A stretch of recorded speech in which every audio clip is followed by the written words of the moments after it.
I know what 4D means. And I also really wanted to make contact with ETs. Tana and Trisha are always coming up with cheating rumors against Austin. Do you have anything to say about that? I'm sorry, I don't know who those people are. Okay, all right, take care. Whatever. That just sounds weird. Don't come at me with that dumb man. Is ready? How'd it come out? Good? Yeah. Awesome. Thank you so much. I'm sorry to... Use your common sense. Have you done anything that you regret? Lots of things. Have you done anything wrong? All of them. Our first story for today started on August 6th of 2024 at the New York City premiere of It Ends With Us, when fans noticed that there wasn't a single photo of the entire cast together.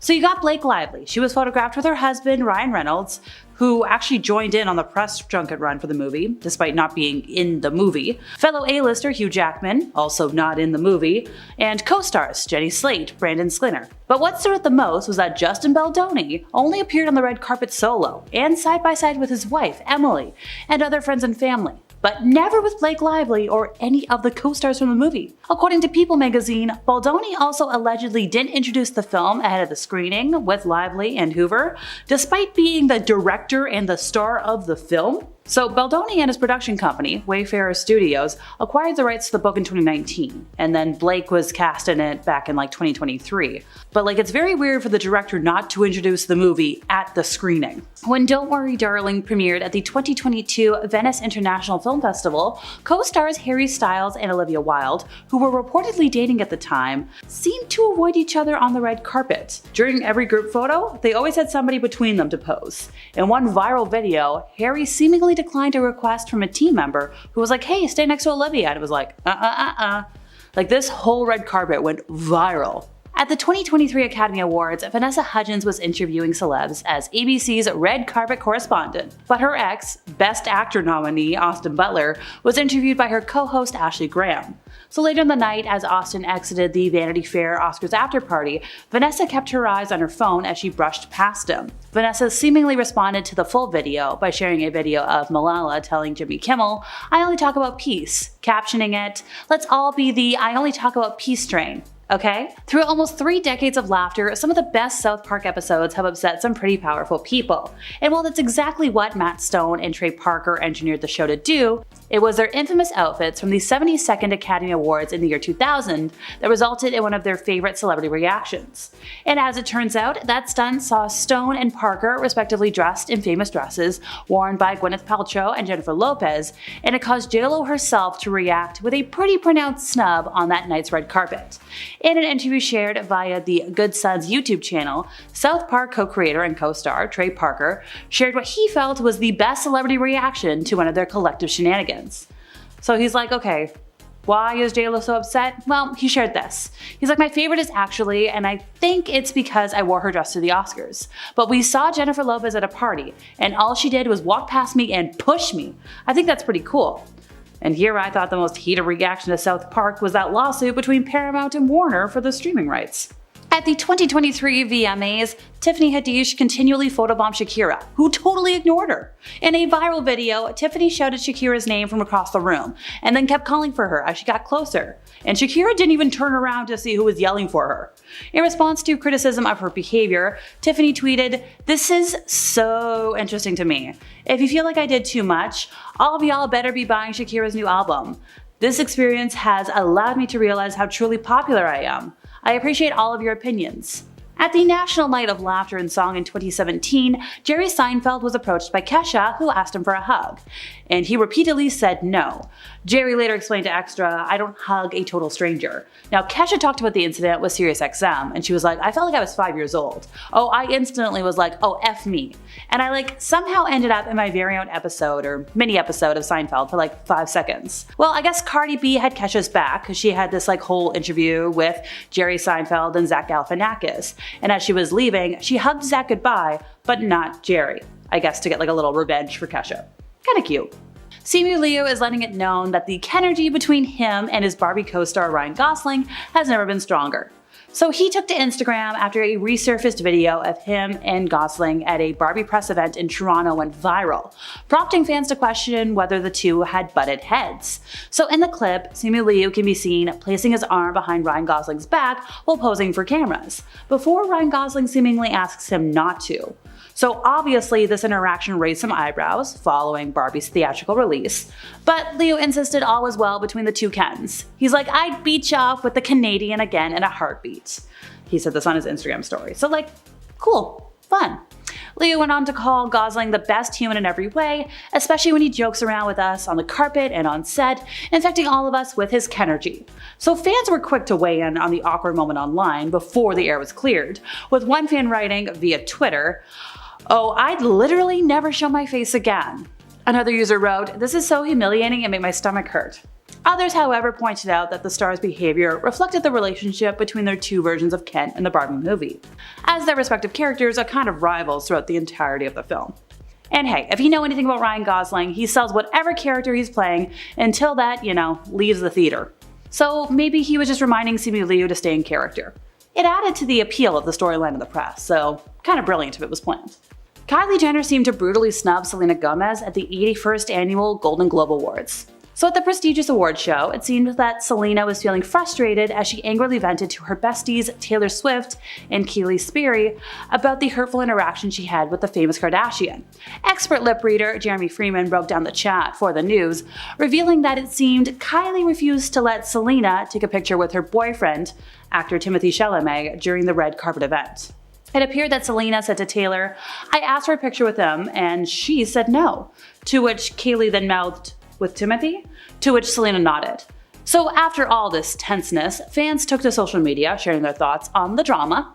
One fan wrote, "It might be true, I do the same to my man, LMAO." Another wrote, "The heavy nod Selena did after, I just know she was ready for the mess she was about to start." And a third added, "Taylor's friend is messy as hell for yelling Timothy's name so loud like that." Anyway, the discourse around this is already weird. Why am I seeing people saying she's too old for this? If a former friend declined a photo with you, literally any woman's first move would be to tell her best friends about it. It's really not that deep. After last year's Critics' Choice Awards, one celebrity moment was causing a stir online after an eagle-eyed viewer honed in on a seriously awkward interaction between Dua Lipa and Billie Eilish. So both stars were nominated in the Best Original Song category for their respective work on Barbie, so they were seated at the same table for the swanky show. Well, during a brief moment of downtime, both Dua and Billie were standing up and mingling with other guests when Dua spotted a camera and seemingly attempted to pose with Billie. In the clip, the star flicks her long hair over her shoulder and, while maintaining eye contact with the camera, turns around with the apparent intention of being back-to-back with Billie. Now, unfortunately, Billie had looked away, like right before Dua started posing, and looks like she didn't want to pose. So instead, she moves her back away from Dua, which prompts Dua Lipa to hastily straighten up and kind of awkwardly laugh. And in a bid to try and brush off the cringeworthy moment, she then casually picks up something to eat from the table, while Billie sits down, still unaware of what she's kind of done. Needless to say, this whole thing caused quite the stir online, with a lot of folks being like, "Oh my god, I'm feeling the secondhand embarrassment." Literally, one tweet said, "Can you delete this? I am suffering secondhand embarrassment." Somebody said, this is like someone ignoring your high five, but only 1,000 times worse. Somebody went so far as to say, "Not to be dramatic, but I would hide myself under the table till the entire ceremony was over." The MMA Hour host was covering the Paris Olympics for Canadian broadcaster CBC and took to Twitter and shared a compilation of his interviews as well as his celebrity snubs. We're talking Ariana Grande, Nina Dobrev. He was like, "Exciting assignment. Go talk to famous people at the opening ceremony red carpet. Me, yay. Reality snub city." Now, fans took to the online forums and they're like, "Hey, look, you really tried. And look, you still got some star athletes to talk to you. That's gotta count for something, right?"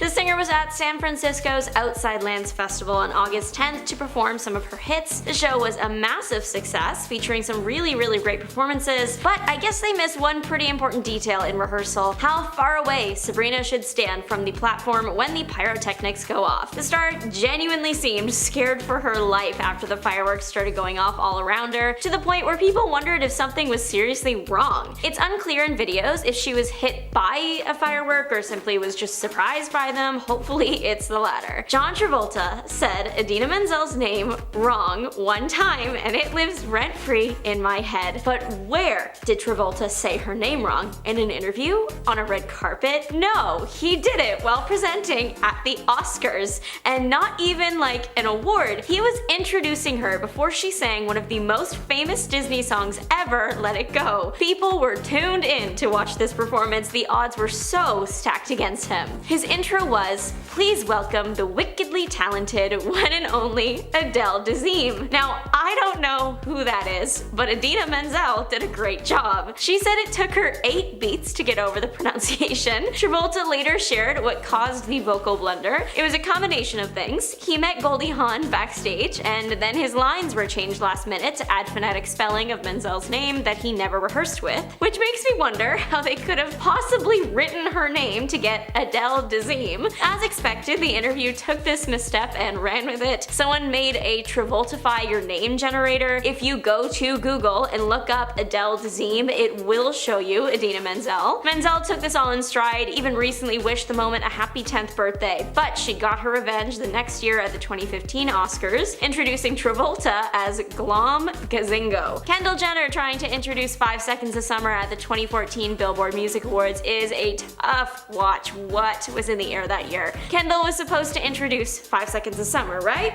But it sounds like she almost introduced One Direction instead. She was doing really good up until the end. She just got lost. I can see why she might have messed up. At the beginning of her bit, the word direction was stressed, and the word summer was used back to back. When she hit her first hiccup, Jenner got flustered quickly and visibly was panicking before saying, "Guys, I'm the worst reader," nervously laughing before jumping back on the horse for a semi-strong finish. After the moment happened, Jenner tweeted an explanation. She messed up because she didn't have her contacts. But now we are, in fact, going to talk about One Direction. And again, this screw up happened in 2014. What was up with that year? In this case, we are at the Brit Awards. One Direction has just won the award for global success.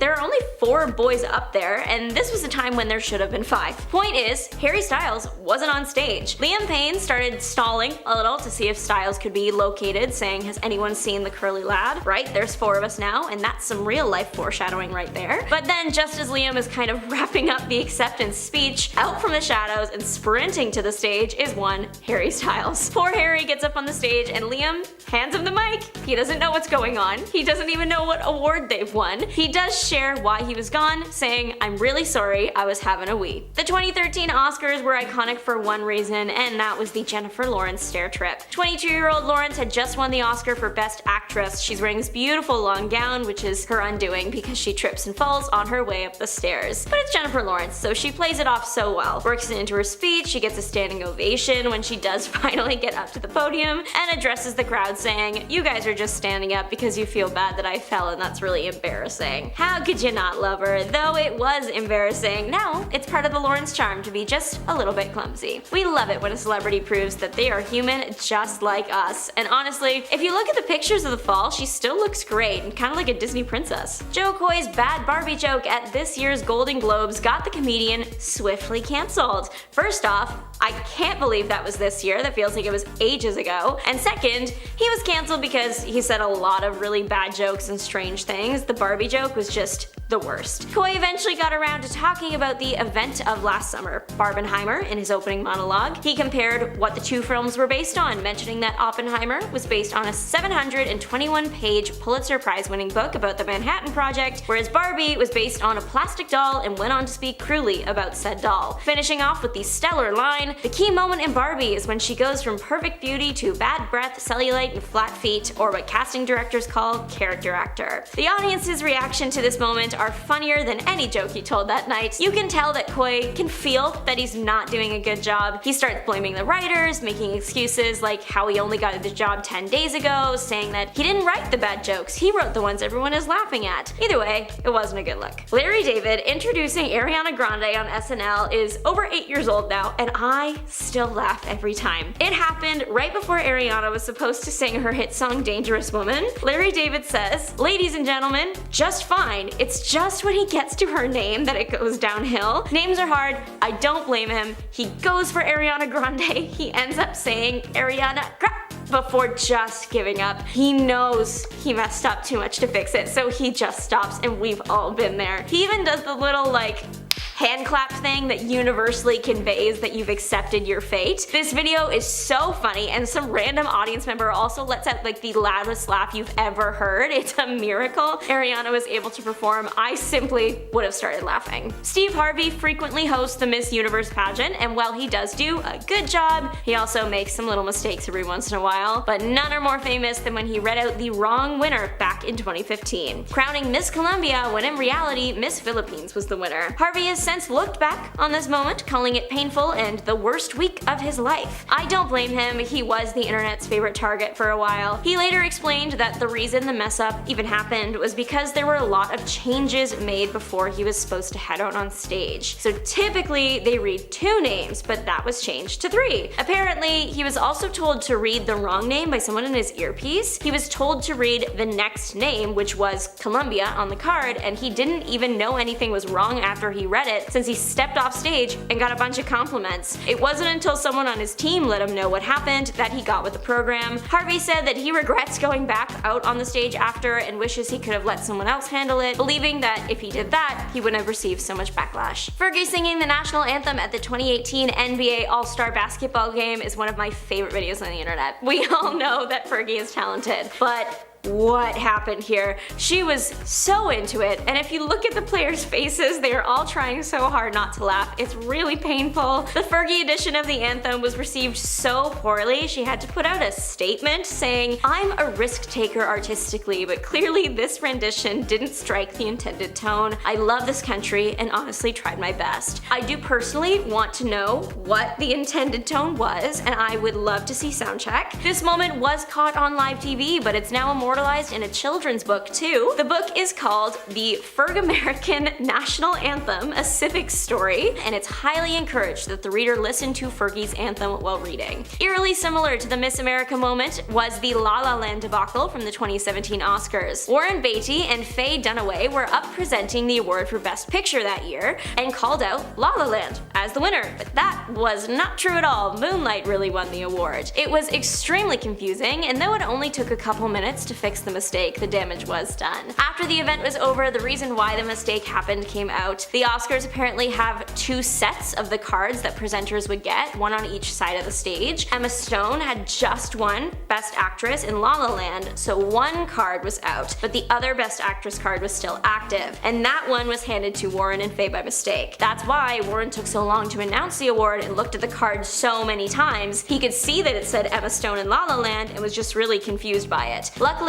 they caught it though. Machine Gun Kelly just recently shared through a tweet that he had been banned from Coachella since 2012. That's over a decade of not being allowed to attend the popular music festival. What could he have possibly done to warrant such a ban? He actually doesn't know. Even back in 2012, he expressed his frustration towards the festival, tweeting, "Coachella is a huge joke, it's corporate AF, and they only accept the accepted, but fake like they don't. Sad that music is so trendy now." So it looks like MGK's wild demeanor was too much for the festival at the time.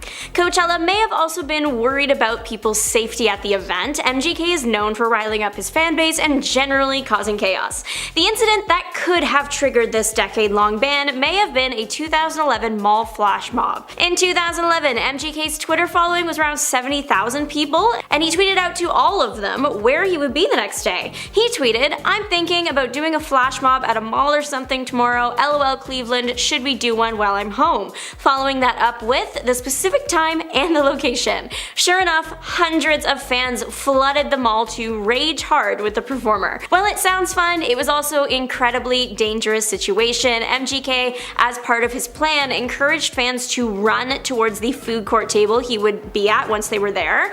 There were more people there than the mall was able to handle, and imagine a large crowd running at such a small location at once. It was a pretty dangerous situation. MGK was arrested at the this event and put in a holding cell. While we have no idea if this was the exact event that caused the ban, it's the most plausible answer. Coachella is known for large crowds of people who might not always be in a conscious state of mind. Having a performer that might call for people to start running to the stage or just generally causing chaos might have caused potential safety risks the festival just wasn't willing to take. MGK was excited to finally be allowed to attend this year, however, as fate would have it, he had to miss again for his daughter's sports tournament. Family comes first, and hey, what's one more year? Travis Scott is actually another example of a performer causing crowd chaos and then getting banned from the music festival. After the Astroworld tragedy of 2021, Travis Scott was removed from the Coachella lineup. The Astroworld tragedy was a crowd crush situation, and while Scott did not have a direct connection to causing the tragedy, of course, he did continue to encourage the crowd to party even after an ambulance went through the crowd. This was enough for Coachella to remove him from their 2022 lineup. If all this wasn't bad enough, people generally consider Travis Scott's apology video about Astroworld to be embarrassing. Many slam the performer for not appearing sincere enough. What is very kind of Scott is that he did offer to pay the funeral costs for the families affected by the tragedy, though many did turn the offer down. Tommy Lee's ban, is it epic or embarrassing? Let me know what you think after listening.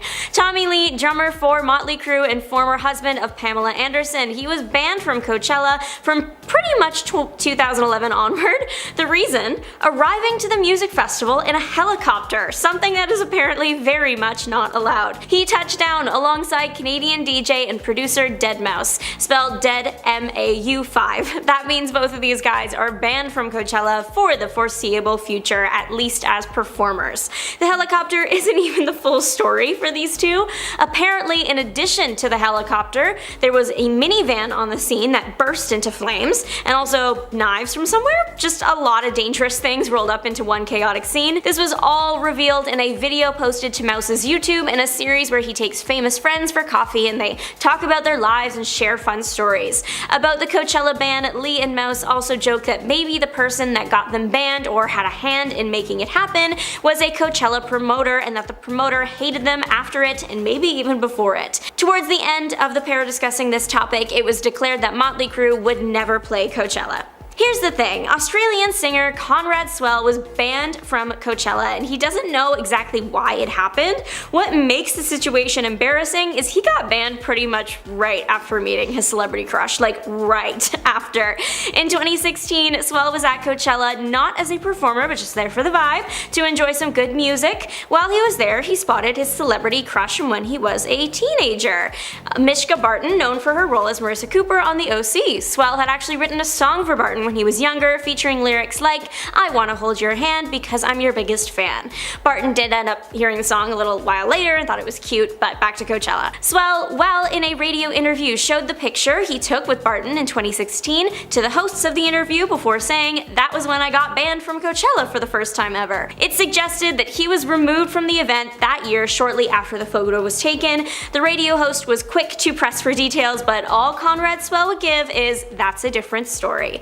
Can't imagine meeting your celebrity crush and then immediately getting removed from the premises. I don't know, that's embarrassing to me. Swell wasn't gone for long though. His ban seemed to only be for a couple years. He returned to play the festival in 2018 as part of the set for Kygo, a Norwegian DJ. In 2018, Marilyn Manson confirmed using a tweet that he had previously been banned from the popular music festival. Manson tweeted, "I never thought I would play at a festival I was banned from, but I was invited to join the stage with X Japan. You don't want to miss this one." It hasn't been released what the exact reason for the ban was, but Manson as a person is incredibly controversial, having said racially inappropriate things, acting in an inappropriate manner towards those that he works with and works for him, and his ties to satanic practices. The festival might not have banned him for one specific story, but banned him overall as a precaution. Kate Bush might not have been placed on an official ban list, but the festival had allegedly said she would be too weird to play the festival, and that is almost the same as permanently banning her. These comments were said back in 2017, so it's unclear if the attitude has shifted after Stranger Things brought Kate Bush's music to a younger generation and repopularized the singer. Still, even before Running Up That Hill became named 2022's Song of the Summer, Kate Bush was a music icon and a stellar performer. The comment in question, "No one is going to understand it." It's definitely an interesting take when referring to a widely loved performer. Not sure that would matter much. Shortly after the Coachella owner's comments reached the headlines, Bush weighed in and actually agreed with him. Music sets for Coachella are usually pretty scaled back performances, and Bush is known for going all out, so it just wouldn't have worked. Popular American band 21 Pilots have banned themselves from Coachella. The band spoke out about their apparently serious dislike for the popular music festival at another one, the Firefly Music Festival. They actually didn't even just speak about it, they made a full-on video. Before the 21 Pilots set even started at the festival in 2017, they played a video on screen featuring a giant monster attacking Coachella and knocking around a Coachella sign. If that wasn't clear enough for you though, lead singer Tyler Joseph does a whole speech clarifying that it's not that they don't like Coachella, it's just that they can't stand it. They prefer the Firefly Festival where they were performing, if you were wondering. This very public rant is probably the reason why 21 Pilots and Coachella won't mix. The festival probably never will ask now, and even if they did, the band would never say yes. Alex Turner, lead singer for the Arctic Monkeys, and Miles Kane, solo artist and part of the Last Shadow Puppets, shared the stage and a kiss at Coachella 2016, something the festival was not too fond of, it seems. Apparently, while the kiss happened, the camera was quick to pan away, something that doesn't usually happen with a kiss between a heterosexual couple. Take Madonna and Drake from 2015 for example. This is less embarrassing for Alex and Miles and more embarrassing on the festival's part. A clip from the performance went viral on TikTok last year, garnering thousands of comments. Some social media users pointed out some reasons for the lack of camera coverage. One claimed that it might have something to do with one of Coachella's owners donating to anti-LGBTQ+ legislation, another pointing out the same treatment is given to other LGBTQ+ bands like Boy Genius. Though it's not been confirmed if the pair were actually banned or just stayed away by their own decision, it's a suspicious situation. Sly Stone's embarrassing set from 2010 has gone down in Coachella history. Even before he set foot on the stage, it was a mess. Stone was apparently supposed to start his performance at 7 p.m. but then wasn't ready maybe? There were even rumors that he wasn't there. The act that was supposed to go on after him ended up going before, and it was announced that Stone wouldn't go on until 10:45 p.m. Sounds like he was also late for that one, and even when he finally got there at around 11 and started his performance, it wasn't amazing. One person who attended later wrote on their blog that the performance was sad. According to attendees, Stone was not acting the way he normally did. He was stopping songs in the middle and going on lots of rants, famously ranting about his manager, Jerry Goldstein, later being sued for the rant that he made. Jerry claimed that Sly implied that he was a thief. In one of his many speeches, he did outright say that, so it's a fair. The LA Weekly also reported on the show, writing, Sly would sing a few bars of the classics, but he'd soon stop and start asking what time it was and how long he had to stay on stage to get paid. He also shared with the audience some of his current legal troubles at length and berated his band. Overall, it doesn't sound fun for anyone involved, and it's unlikely Sly will ever be a major performer at Coachella ever again. Coachella performances this year have been a mess across the board. We'll get to the big one at the end, but Grimes is unfortunately another victim of this. Grimes produces music in the lo-fi, R&B, and dance pop genres. Great choice for the festival. The tech for the festival didn't agree, I guess. Some of the DJ tracks were double the speed, among other random tech difficulties happening. It also apparently got so bad that Grimes screamed and cursed out of frustration. She had to stop the set multiple times, explain to the crowd in real time that she was having trouble mixing the songs because all the tracks were double the tempo. Overall, it sounds like a nightmare for the artist. The set actually got cut short because everything was going so wrong, and Grimes left the stage in the middle of one of her songs. She later apologized for the disaster on her X account, sharing that the reason the songs were messed up was because she had, in her words, outsourced essential things like record blocks, BPMs, and letting someone else organize the tracks on the SD card, etc. So it seems like someone else caused the speedy tracks. To add more context, Grimes went on to write, "The CDJs were showing me BPMs like 370, so I couldn't even mix manually manually by ear, and the front monitors were off, so it was literally sonic chaos on my end trying to guess how stuff was sounding for you guys. So it seems like the set truly was a hopeless case as Grimes couldn't even hear what was happening. Luckily, she has said that she will fix everything herself in time for her next performance, but this was surely something out of a nightmare. Tyler, the creator, is known for his animated stage presence and out-of-pocket remarks, never shying away from anything, not even at America's biggest music festival. This edition was Tyler, the creator, addressing a friend's past affections for him. The friend was Jared Carmichael. Jared has recently revealed he used to have a crush on Tyler and that Tyler didn't reciprocate the feelings. Tyler acknowledged this on the Coachella stage, saying, "I'm guessing y'all got TikTok and probably seen my homie on camera. I looked terrible." So it seems even long after everything went down, Tyler, the creator, is still not into it. Jared did express in an interview with Esquire that he appreciated that Tyler was willing to have a conversation with him about his crush in the first place. Who knows if he expected this to be brought up on such a big stage though. Nelly Furtado has left it all on the stage, including her own red stuff. The singer of hits like Eat Your Man was giving an incredible and energetic performance, and it seems that was her literal downfall. She had a nasty fall on stage, though she did get up and finished the set with plenty of energy. She later posted a photo of a pretty busted up finger with some lines of red running down the side. It looked pretty painful, so it definitely speaks to her professionalism and love for her work that she was able to just get back up with something so serious. She did smile big for the photo, writing in the caption, "Left it all on the stage." She certainly did. One interview went south almost as quick as it started. Singer-songwriter and actress Teyana Taylor is known for films like 1001 and songs like Gonna Love Me, and now storming out of interviews. The singer was being interviewed but apparently didn't appreciate the line of questioning. She started to express frustration and then ultimately stormed out. It was an intense moment, tensions were high. The interviewer looked on the verge of tears, the poor girl. Sounds pretty serious, right? Well, turns out it was all a prank. Taylor is just as funny as she is talented, it seems. Taylor Swift and Travis Kelce make headlines wherever they go, even if they aren't doing anything. In this case, all the superstars did was watch Taylor's friend and Karma collaborator Coachella's performance. Ice Spice was performing all her hits and doing a great job. She even positively called out Taylor at one point, saying, "Shout out to Taylor, mother effing Swift,"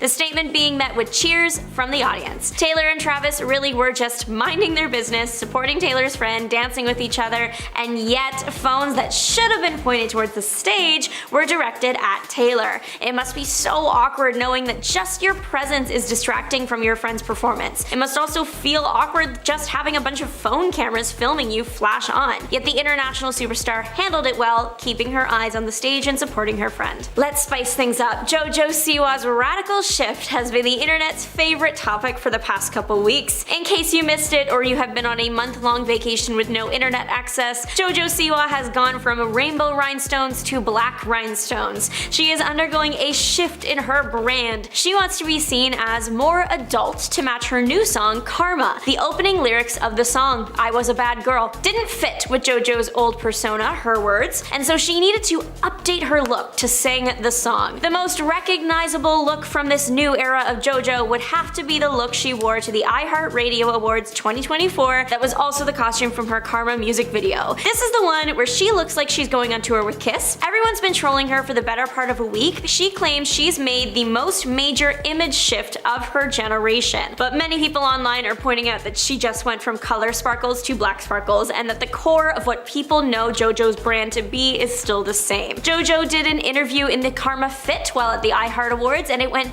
viral very fast. It is being parodied on all corners of the internet. JoJo was asked who her dream guest would be on her podcast, to which she responded, "Let's spice things up, one of my exes." The internet took the outfit and the comment and the voice and ran with it, and there is a high chance that if you have scrolled your For You page in the last week, you have been hit with this embarrassing moment. Barbie was a mega hit, the message of the film resounding with women and men all over the world, but Joe Coy seemed to have missed the message entirely if his embarrassing Golden Globes joke is any indicator. One of the many messages in the Barbie movie was about Barbie being more than a doll, more than just a woman's body parts. That seemed to have gone right over Joe's head. Last summer was the summer of Barbenheimer. Barbie and Oppenheimer, both amazing films, were coming out at the same time, and then because of that, they were pit against each other and have been ever since. Joe Coy continued this trend, but in a more disrespectful way. He praised the source material from Oppenheimer, talking about how it was a Pulitzer Prize winning book, but his comments about Barbie, based on a doll with big boobs,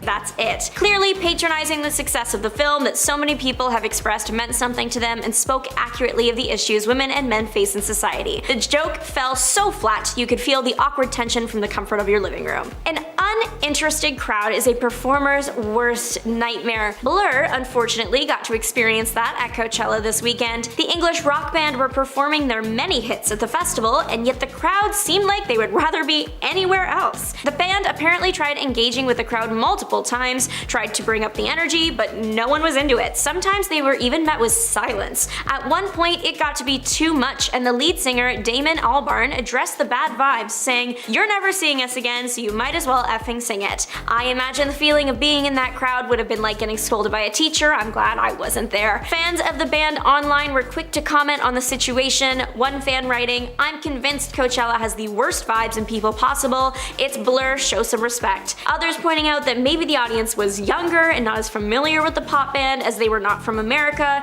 Still, if you're going to see a band, even if you don't know them that well, if they're trying to bring up the energy, give them something. Opening monologues seem to be a tough thing to put together. Shortly after the failed Golden Globes opening, we got Jimmy Kimmel's Oscar disaster. Not everything was bad, and we will get to that in a second, but there were a couple jokes in there that were the cutest. One that stands out was when Kimmel joked about Robert Downey Jr.'s past substance issues, something that RDJ has been very clear he doesn't like talking about. His face after Like Taylor's didn't look too pleased. There was also a moment where Kimmel made a joke about poor things that Emma Stone looked like she didn't appreciate. So yes, Jimmy Kimmel has had his share of fails in that opening piece. However, he did make a point with one of his jokes. Director of Barbie, Greta Gerwig, did not get a nomination this year at the Oscars, something that many people believe was a massive snub. Kimmel acknowledged this in the monologue, saying, "Now Barbie is a feminist icon thanks to Greta Gerwig, who many believe deserved to be nominated for Best Director." The Oscars audience then started clapping in agreement, but then Jimmy caught them all with his next remark, saying, "You're the ones who didn't vote for her, by the way. Don't act like you had nothing to do with this. You did this." He's right. Most of the people in that audience were the people that voted. It's their fault Greta was snubbed. So why were they acting like they were supporting her when they caused the problem? Most recent moment is fitting right in the last spot on this list, Lana Del Rey's Coachella set. This is not to say that Lana did a bad job, she was giving. It's just the microphone was not, it kept cutting out. Lana is known for having a powerful yet soft voice. Coachella is outside, a good mic is important in this situation.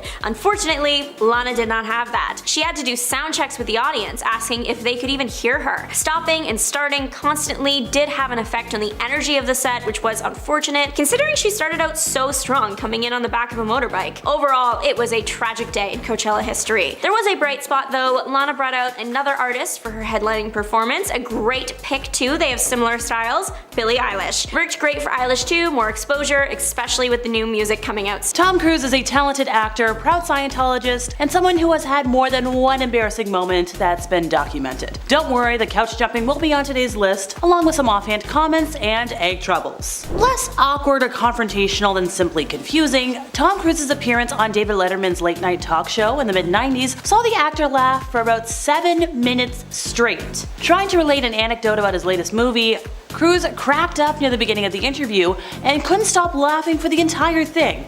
Now, luckily for him, everyone around him also saw the funny side, including Letterman himself, who soon joined Cruise in peals of laughter. But the unexplained fit of near hysteria endures as one of Cruise's most peculiar appearances. Oh, almost forgot. The embarrassing part? He totally farted as well because of how much he was laughing. This wasn't the only time Cruise had a weird moment on the Letterman show, by the way. He appeared on the show for an interview in 1999 where he recalled an instance when on a flight to Colorado, he hindered oxygen supply of a passenger. Cruise, his co-pilot, and passengers had put on oxygen masks since they were flying at high altitudes, and soon realized that there wasn't enough oxygen available to stay alert at that height. So Cruise and his co-pilot decided to disconnect the oxygen mask for a passenger so they could continue with their journey. Now Tom was laughing, and Letterman was like, Tom went on to describe how passengers passed out in the plane due to oxygen deficiency, and he just kept laughing, and Letterman was getting more and more uneasy. So he asked Tom, but honestly, looking at it from another direction, isn't that attempted bad things? You just turned a guy's oxygen off. You're lucky you're not doing time for the love of God. However, after Tom Cruise, did guarantee the passenger's safety, he mentioned like, no, he's fine, all good. The guys kept laughing, but still, awkward. So Tom kept speaking through not one, but 2 attempts to get him off stage at the 2007 Bambi Awards. Now the Bambi, often called the Bambi Award and stylized in all caps, is a German award presented annually by Hubert Burda Media to recognize excellence in international media and television to personalities in the media, arts, culture, sports, and other fields with vision and creativity who affected and inspired the German public that year, both domestic and foreign. First held in 1948, it's actually the oldest media award in Germany. So Tom attended the 2000 event with his then wife Katie Holmes, and you just gotta shake your head at the fact that it took 2 attempts to get him off the stage. Like when they start playing the music, that's your cue to go before they get the hook. So Tom actually lost his temper during a 60 Minutes interview with Peter Overton in 2005. And yes, it might not be as gassy as his time on Letterman, but it makes for tense and uncomfortable viewing nonetheless. So after Peter pushed Cruise with questions about his first wife, Nicole Kidman, Tom lost patience, saying, "Listen, here's the thing. Peter, you're stepping over a line now, and you know you are. I'm just telling you right now, put your manners back in." But Peter's a seasoned journalist, and he knows it's his job, well, his obligation, to get folks in Australia the gossip. He's like, I suppose it's a question that people want to know, and Tom's already speaking over him, going, Peter. By the way, in order to actually interview Tom Cruise, Peter was required to attend a 4-hour crash course in Scientology. Much of this interview involves Tom Cruise singing the praises of his church, and Peter's like, do you feel discriminated against when people say this is what Scientology is? That you're a bunch of lunatics? And Tom's like, Peter's like, Tom. He's like, well, nobody's ever said that to me. Yeah, I feel like that's a lie, but you do you, pal. Tom Cruise undertook what might have been his weirdest film role ever in 2008's Tropic Thunder as the balding, paunchy studio executive Les Grossman. Almost unrecognizable in the part, Cruise then reprised the character for a bizarre dance during the 2010 MTV Awards, where he danced on stage next to J-Lo. And if I remember correctly, he tried to sell Twilight stars Robert Pattinson and Taylor Lautner on a new film called Badass Cops, and it wasn't good. Just why? So Tom Cruise is one actor who loves doing it all, and he loves doing it by himself. Be it his own stunts in films or driving fast vehicles in real life, he loves just going fast, having a good time, doing the work. And while this has earned him many fans, turns out over the years, he kinda got him in trouble with the luxury car brand Bugatti. As reported, he spent over $1 million to purchase an expensive vehicle from Bugatti back in 2005. And he was so proud of this brand new car that he decided, you know what, I'm gonna take this to the premiere of Mission Impossible 3. But this promotional stunt kinda backfired and got him banned from ever purchasing another car from the brand. So taking the car to the premiere and driving it on the red carpet was a problem? No. Turns out the reason for the company saying, not again, was because he couldn't get the door open. So while fans laughed off the moment, some folks still find it funny, Bugatti was like, nope, that's not it. So as for the site, the Bugatti Veyron came with a 16-cylinder engine and had about 1,001 horsepower. And Tom was like, yeah, Katie and I, we're gonna take this to the red carpet. So he got out of his side with ease, but it took him not 1, not 2, 7 attempts to get Katie's door open. Around, I think 40 seconds went by before he could get it open. Now when it did finally open, he helped Katie out of the car, waved to the millions watching them with smiles on their faces. The car company wasn't too pleased because it makes it look like their vehicles are defective. So last year, Tom Cruise found himself on the wrong side of one of Tonight Show host Jimmy Fallon's challenges, and it kind of resulted in him being completely embarrassed. So after introducing his guest, Fallon then told viewers and the audience that he and Cruise were gonna go head to head in egg Russian roulette. Now, Fallon's sidekick Higgins explained the rules. Here in my hand, I have 12 eggs. 8 of them hard-boiled, 4 of them still raw. You and Tom will take to select 1 egg at a time and smash it on top of your head. You will not know which are raw and which are hard-boiled. So, after that was explained, the guys were ready to go. So Fallon was like, I'll be a gentleman. You go first. Which gives Tom Cruise a good chance of picking one of the hard-boiled eggs. So, felt it in his hand for a moment, unsure, before cracking it over his head. Well, he wound up with egg on his face right away. Now, Fallon was kind of stunned because that's never happened. And he went on to say, like, it's never happened. Oh my lord, that's never happened. And he was dying laughing. And Tom was like, I told you, I don't have a good feeling about this man. I thought for sure this was hard-boiled. I was shocked. So next, Fallon's turn to choose. He grabs it, he quotes one of Cruise's most famous lines, "I feel the need for speed." Luckily for him, that one was hard-boiled. So, he was thrilled. Tom Cruise was like, okay, next one's not gonna be raw. He's like, this can't be the second one. Now that would be impossible. However, Cruise pulled off what he thought impossible, and the second egg he chose, also raw. Once again, more egg on his face. Ooh, whoopsie daisies. So Heather Locklear was embarrassed when Tom performed the dance from Risky Business on their first date. So they went on this date together back in the 1980s, and Heather was just kind of confused because like they were in a nightclub and all of a sudden just. So she was sitting down with Chelsea Handler when she was hosting a show, and she's like, we'd auditioned for something together, and he didn't have any friends. I mean, not that he doesn't have any friends. Out here, he didn't have friends. So we went out and we went dancing. And you know in Risky Business, where he does that dance in his underwear and he does the splits? Well, we were dancing at a club, and he went into that. He started doing the splits. He just kind of stand there and don't know what to do. Like, do you dance around him? So I was like, I'll just sit down and you can... Look, I've seen enough nights where liquored up theater friends decide to randomly start performing. But that's normally in a house party, not a club. So as I mentioned before, Tom Cruise is well known for performing his own stunts in films, with the Mission Impossible franchise providing a wealth of opportunities to indulge the daredevil.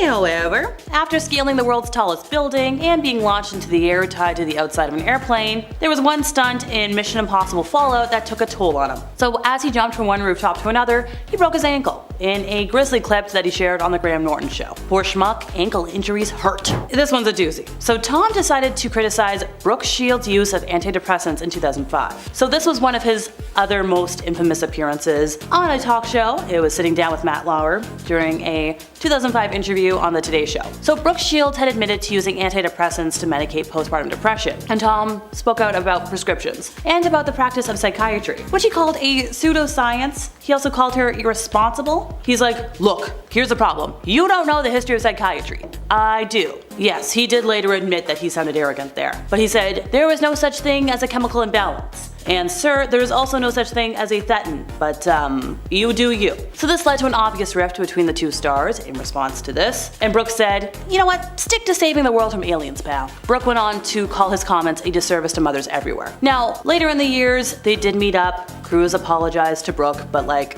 no. And finally, this is inarguably Cruise's most notorious incident. His 2005 interview on Oprah Winfrey's talk show remains one of the most bizarre public displays of affection ever committed to video. Though he was only appearing on the show to promote his role in Steven Spielberg's War of the Worlds, nobody remembers that. He was declaring his love for Katie Holmes, and then, well, he jumped up and down on Oprah's couch. He would later parody the moment when appearing on The Tonight Show with Jay Leno, but it's just one of the weirdest moments of all time. Number 10, Pete Davidson and Cassie David. Cassie David highlighted her experience dating Pete Davidson in the book No One Asked for This. In the book, Cassie explained she met Pete when her dad Larry David hosted an episode on Saturday Night Live back in 2016. The two then started dating soon after. Pete would get a cartoon portrait of Cassie tattooed on his arm and a tattoo of her name on his ring finger followed by her favorite emoji. In the book, Cassie claimed she was fearful to end things with Pete due to his sensitive state of his mental health, but decided they needed an initial breakup because she was unable to convince him that she loved him. A few days later, she would call him back and say she made a mistake, but Pete said he was the happiest he's ever been, and then would dump her for good 2 days later in a text message so he could get with Ariana Grande. I mean, it is Ariana Grande, so I don't blame him. However, at least give the person a benefit of the doubt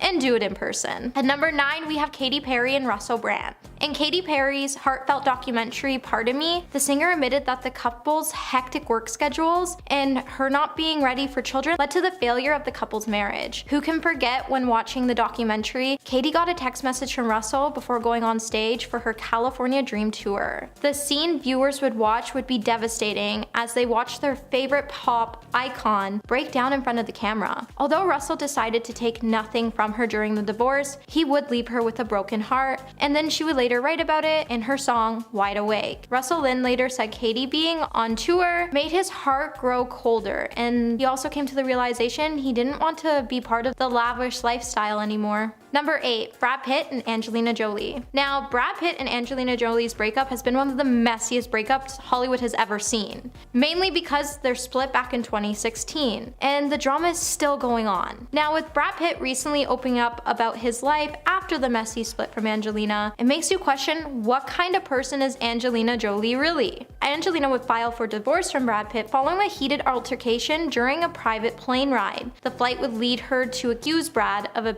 and during this time period, he would spend time at the studio to work on his art skills. Now, his artwork has allowed him to focus on his life and where it's all gone wrong with his relationship. It also allowed the actor to realize which friendships made him feel safe. Now, Angelina and Brad are currently involved in a court battle in which Angelina has brought up some serious accusations against Brad. Despite the two finalizing their divorce back in 2019, the two remain in a custody battle over their French winery. At number 7, we have Iggy and Nick Young.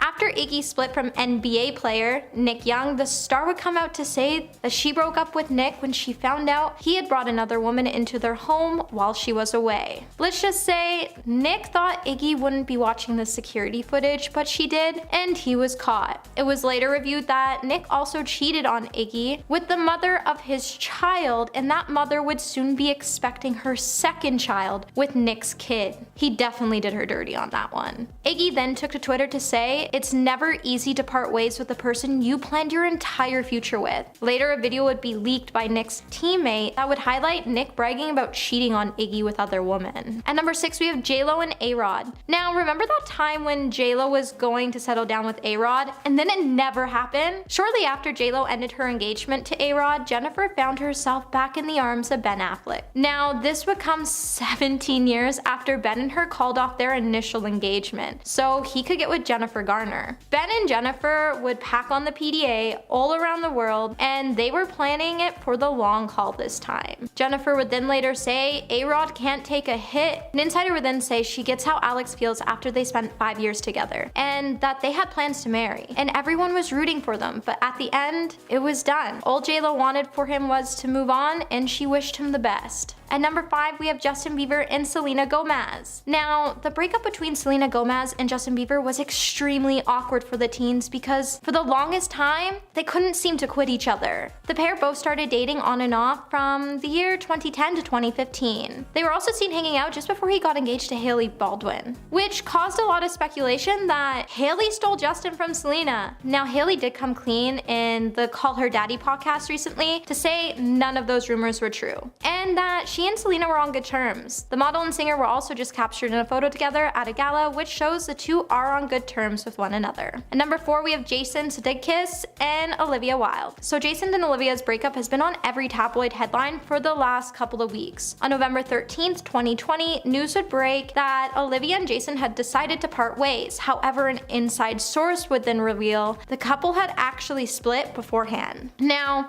Jason has come out to say Olivia left him for her new boyfriend, Harry Styles. However, Olivia has stated that the two split long before she got with her new boyfriend, and it's simply because they fell in love and she didn't see a path moving forward with Jason any longer. Now, with the nanny coming out with some allegations and Olivia getting served while on set, this breakup has seemed to gotten really messy, and it will probably continue as the couple dispute over the custody of their 2 children. At number 3, we have Tom Cruise and Katie Holmes. Tom Cruise and Katie Holmes used to be the ultimate power couple. However, due to Tom's religious beliefs, their relationship would dissolve in a blink of an eye. Now, Cruise has been involved with Scientology for quite some time now, and in 2012, Katie had to use a calculated plan to escape her marriage from Tom Cruise. She even planned to gain full custody of her child. Katie had to do this in order to escape the Church of Scientology's control. Katie then would be granted full custody of her child, and the court would then state her child had to have no connections with the Church of Scientology. So it makes you wonder what goes on in the Church of Scientology that made Katie want to run and protect her daughter from it. Number 2, we have Miley Cyrus and Liam Hemsworth. After a long time on and off, the couple announced their split in 2019. Things got a little messy between the two, as Miley quickly moved on with MTV reality star Caitlyn Carter. Miley was out having fun with her new girlfriend, while Liam was left feeling heartbroken when photos of Caitlyn and Miley started to surface. Liam completely hit the roof, and it would be the last straw for the couple's relationship. After finding out Miley's relationship with Caitlyn, Liam would soon shortly file for a divorce, and shortly after, Miley would then split from Caitlyn and move on with songwriter Cody Simpson. However, those two split back in 2020. It seems like Miley wasn't ready to settle down at the time, and hopefully soon the artist can find someone she truly loves. At number 1, we have Kim Kardashian and Kanye West. Kim filed for divorce in February of 2021, almost 7 years after being married to Kanye. Ye hasn't taken it well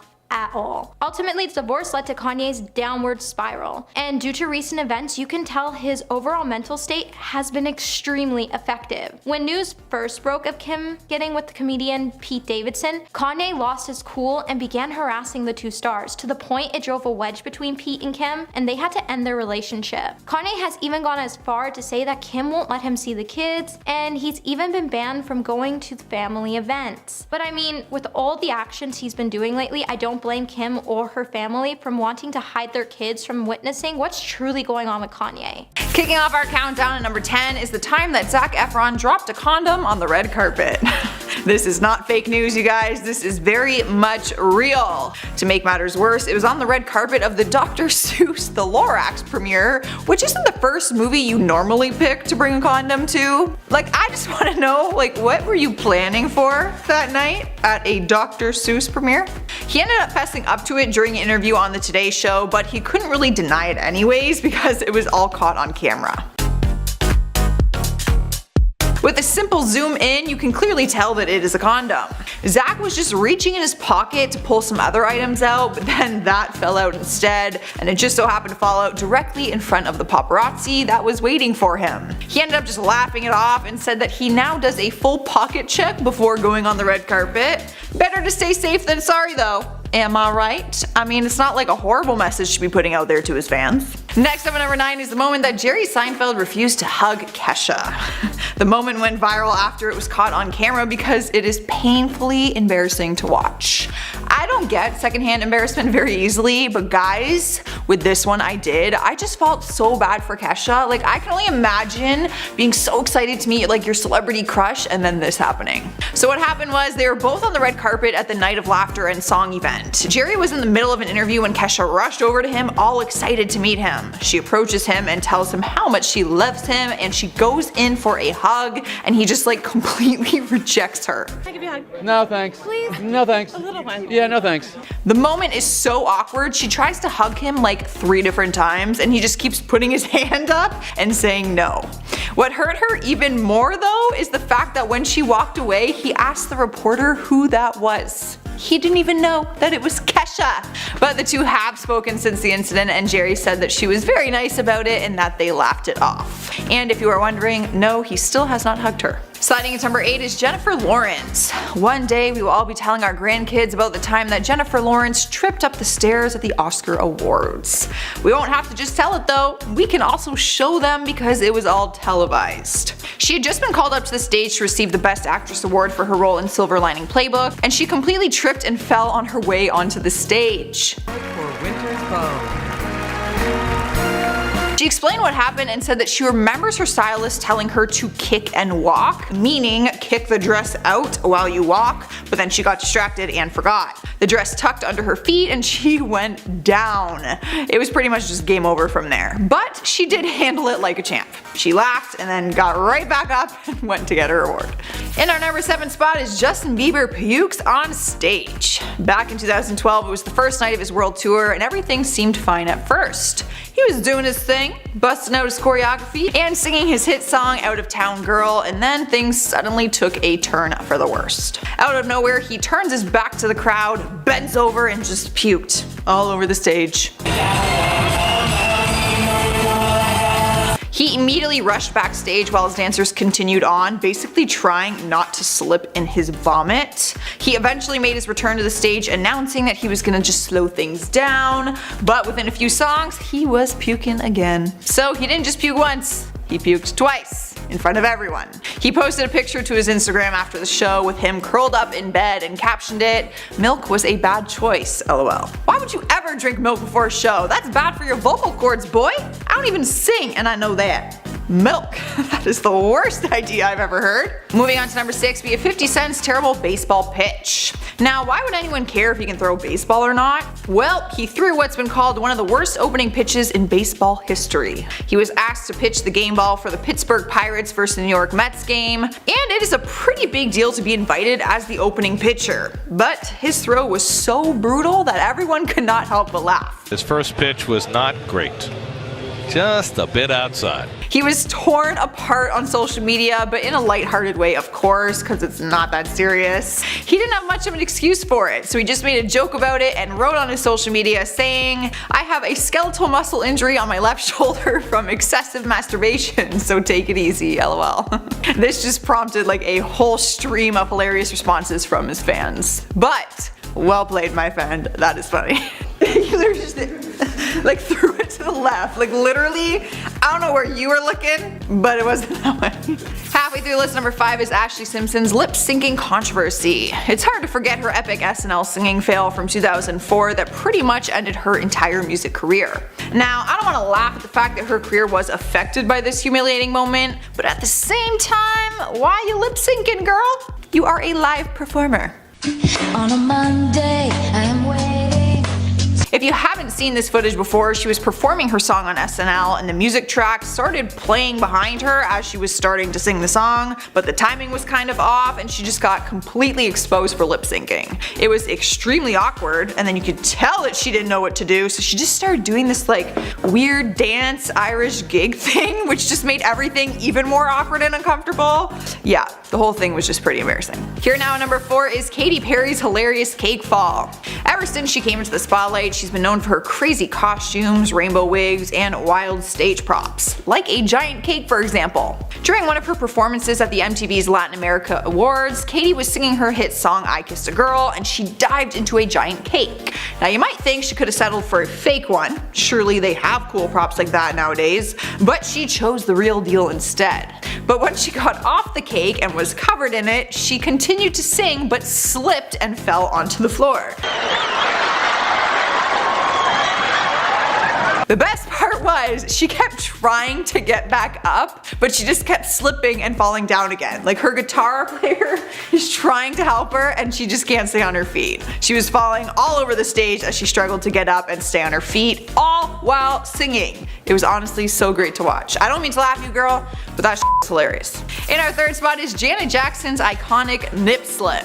This moment will forever be remembered, and it would have been even if it wasn't televised all over the world. It was back in 2004 when Janet paired up with Justin Timberlake to perform at the Super Bowl halftime show. But by the end of their performance, they gave a whole new meaning to the phrase wardrobe malfunction. At the end of the song, they were performing some of their rehearsed choreography, and Justin was supposed to pull off part of her costume to relieve like more red costume underneath, but instead he exposed her bare breast. Not only to the crowd, but to the TV audience of over 140 million viewers. Taking over our number 2 spot is Steve Harvey announces the wrong winner. Back in 2015, he was asked to host the Miss Universe pageant, which means you only have one job: to announce the winner. He proved to be a reliable host for 3 years, so people were shocked when he announced the wrong winner and didn't realize it until after everyone was celebrating her win. Like she literally did the flowers, the crown, everyone was cheering. Yeah. He announced that Miss Columbia had won the competition, but then realized that she was actually the runner-up, and the actual winner was Miss Philippines. I have to apologize. He actually had to walk back on stage and revoke his declaration and then tell Miss Philippines that she is not in second place, she is in first place. The whole thing was super uncomfortable to watch, and you can't help but feel so heartbroken for Miss Columbia, who just thought that she had won the entire thing and then had it taken away. Taking our number 1 spot is Fergie peed herself on stage. She recalls it as the most unattractive moment of my life. She's the first to admit that it was one of the lowest points of her career. Back in 2005, she was performing with the Black Eyed Peas and says that she was rushing to get on stage because they were late. It was a Friday and they were driving down the freeway, so they got stuck in horrible traffic. They knew that they had to start the show immediately when they got there, so she didn't have time to go to the bathroom beforehand. While they were performing Let's Get It Started, she started running across the stage and began jumping around, and that is just when it came out. Literally. She said that her adrenaline was going and it just kind of happened, and she was so embarrassed. Despite the pee though, she kept on singing like nothing had even happened, even though it was super obvious to the crowd and the whole thing was caught on camera. I don't mean to laugh, girl, but you know what? We've all pissed ourselves at one point in time. So no shame, don't even feel bad. Not quite like that though, but. In at number 10, Kris Jenner. Kris is the manager or momager of the Kardashian brand, which must take some sort of knowledge and intellect to complete. However, in 2012 she used Twitter in a very bizarre way. Kris tweeted out, "I feel like there's a giant meatloaf inside of me." Too much information, Kris. Just eat some prunes and drink some Pepto-Bismol and that meatloaf should slide right out. In at number 9, Charlie Sheen. While attempting to help out Justin Bieber, Charlie Sheen thought he was sending out a private message on Twitter. However, instead he tweeted out his phone number to his 5 million plus followers. Call me, bro? Who knew the king of Tiger Blood and Bieber were so close? I'm sure that number is disconnected now, but can you even imagine the volume of phone calls and text messages that he was getting? If he was using an iPhone, it probably caught fire. I mean, we're talking thousands of texts and calls at least. It's embarrassing and really shows his age. In at number 8, Amanda Bynes. In 2012, Amanda Bynes' entire Twitter account was embarrassing to say the least. I mean, look at this photo she tweeted out. Something was seriously wrong with her mental state. After she was arrested for drunk driving, Bynes tweeted at then President Barack Obama, "Hey at Barack Obama, I don't drink, please fire the cop who arrested me. I also don't hit and run, the end." Yes, because Barack Obama has nothing on his schedule that day, totally has the afternoon free to scroll through Twitter and then make some phone calls to get Amanda Bynes out of jail. The audacity of celebrities that think they can live outside of the law. In at number 7, J.K. Rowling. The author of Harry Potter will go down as having some of the most savage tweets out there. She has a very strong passion for shutting down trolls. In reply to someone mocking her wealth, J.K. Rowling said, "I'd type a longer retort, but these diamond buttons really hurt my fingers." Although sometimes you can take things a little too far, and J.K. Rowling does that sometimes as well. In response again to a hater who said, "Glad I caught this article on Yahoo, I will now burn your books and movies too," J.K. Rowling replied, "Well, the fumes from the DVDs might be toxic and I've still got your money, so by all means borrow my lighter." That is an insane thing to say to someone that is criticizing your work, and we're just gonna leave it at that. In at number 6, Paris Hilton. Back in September of 2010, the Hilton Hotel heiress was arrested in Las Vegas, Nevada for possession of cocaine. Within the police report, they noted that the substance was found in a Chanel purse that she publicly denied was hers. She was insistent that the purse did not belong to her to avoid charges, of course. However, if you took a quick glance at her Twitter page, the clout monster was barking and she couldn't help but tweet this out. "Love my new Chanel purse I got today," and then she attached a photo of the purse. This is next level embarrassing. When your vanity is the reason that you get caught red-handed, something's gotta change. Either that or stay off of Twitter. In at number 5, Kim Kardashian. Clearly Kim K needs to brush up on her politics because the embarrassing tweets that she puts out about the Middle East sent an enormous wave of backlash her way. In the middle of the Israel-Hamas conflict, she tweeted out, "Praying for everyone in Israel." Then immediately following that she said, "And praying for everyone in Palestine and across the world." Oh, that's why there's been no peace in the Middle East for centuries, because Kim Kardashian has yet to pray for them. Well done, Kim. Well done. Following the backlash, she did decide to delete the tweets amongst death threats and very negative messages of her original pro-Israeli position. Kim would later clarify in a blog post that she was just wishing for a peaceful resolution. Yes, because all peaceful resolutions come from a Twitter account. In at number 4, Hulk Hogan. I used to love Hulk Hogan as a kid, but if given the chance, I probably would not want to meet the man. On Twitter in 2013, he showed us the true meaning of cringe by posting this photo of his daughter Brooke, with the caption, "Brooke's legs." Many of his own followers dogpiled the comment section with #pervert and openly saying that their relationship was disgusting. It does kind of look like he's showing off a girlfriend of his, or even worse, pimping out his daughter to the internet. Judging by the fact that she's not even looking while the photo is being taken just ups the creep factor by a million. The funny thing with this embarrassing tweet is that the photo was removed from the locker site, but the original tweet is still active. So either he tried to remove it and just did a terrible job, or lockers may have taken it down due to its bizarre story of origin. I mean, there's gotta be a policy against posting creepy photos of your own daughter. In at number 3, Lil Jon. Lil Jon is one of the only Twitter accounts that makes you go, "What? Okay." By far the most embarrassing tweet the rap superstar has ever put out though was this one from 2010. "Was rushing home to take a dump and got caught behind a school bus dropping kids off. Longest 30 minutes of my life." I love that it's in all caps so you can really feel the urgency in this tweet. I guarantee he typed this out from the can. From all accounts, his followers love this tweet, with many leaving hashtag relatable in the comment section. I wonder if this incident will ever make it into a song. Let's hope. Let's hope. Come on, Lil Jon rushing home to the toilet. The puns just work so well. Sometimes I feel like I'm all alone in this world and I have no one, sir. What? No one. What? To go to. Huh? No one! In at number 2, Kylie Jenner. Yes, the second Jenner to make our list, but I had to include this embarrassing tweet because, well, it's hashtag relatable.